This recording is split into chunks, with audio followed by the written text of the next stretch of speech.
नमस्कार. हर हर महादेव.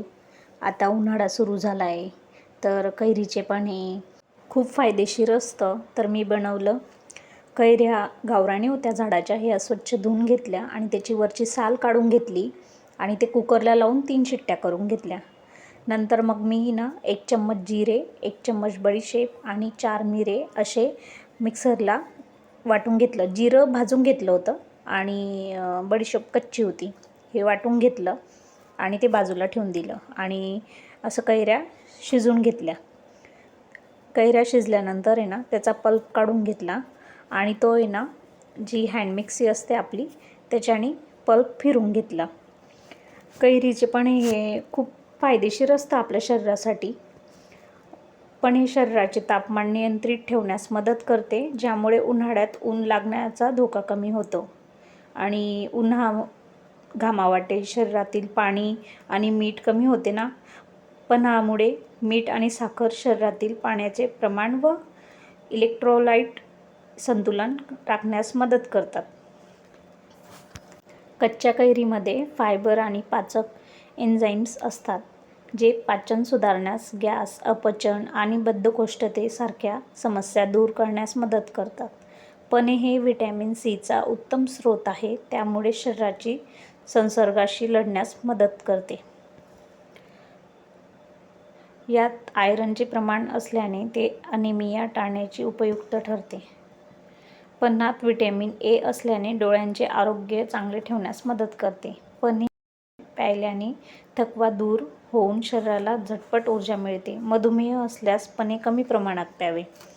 पने हँड मिक्सरला फिरून घेतलं, छान असं मस्त झालं होतं आणि ते मग मी गॅसवर ठेवलं, मंद गॅसवर ठेवलं. त्यामध्ये 2 वाटी गूळ घातलं आणि मिक्स करून घेतलं छान.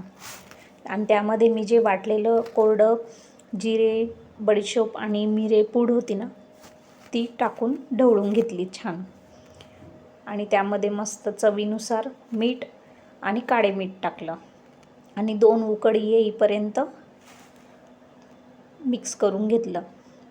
म्हणजे गॅस मंद ठेवायचा आणि 2 उकळ काढून घ्यायच्या. उन्हातनं आलं की 1 ग्लासात थोडंसं 1 चम्मच पने घेतला की त्यामध्ये थंडगार पाणी ओतलं की खूप छान असं शरीरासाठी गुणकारी आहे हे पने. नक्की तुम्ही बनवून बघा, तुम्हाला खूप आवडेल. छान झालं होतं टेस्टला. तुम्हीही बनवून बघा. उन्हातनं आल्यानंतर कैरीचे पने, चिंचेचे पने खूप छान वाटतं असं प्यायला थंडगार. तर मी आता ही उन्हाळी सिरीज सुरू करते, त्यामध्ये तुम्ही नक्की करून बघा. या उन्हाळी सिरीज मी जे बनवेल उन्हाळ्यासाठीचं तुम्ही नक्की करून बघा. आणि छान असं पन्हं तयार झालं होतं आपलं. त्यानंतर मी ते पन्हं गार होऊ दिलं आणि अशी काचेची बॉटल होती त्यामध्ये मी ते स्टोअर करून ठेवलं.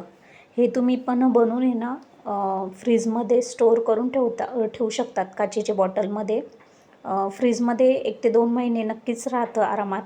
आणि जेव्हाही तुम्ही उन्हातनं आले की तुम्ही थोडं ग्लासामध्ये ओतून थंड पाणी ओतून तुम्ही पिऊ शकतात. तुम्ही पण नक्की बनवून बघा आणि कमेंटद्वारे सांगा मला. चॅनलला नवीन असेल तर सबस्क्राईब करा. हर हर महादेव.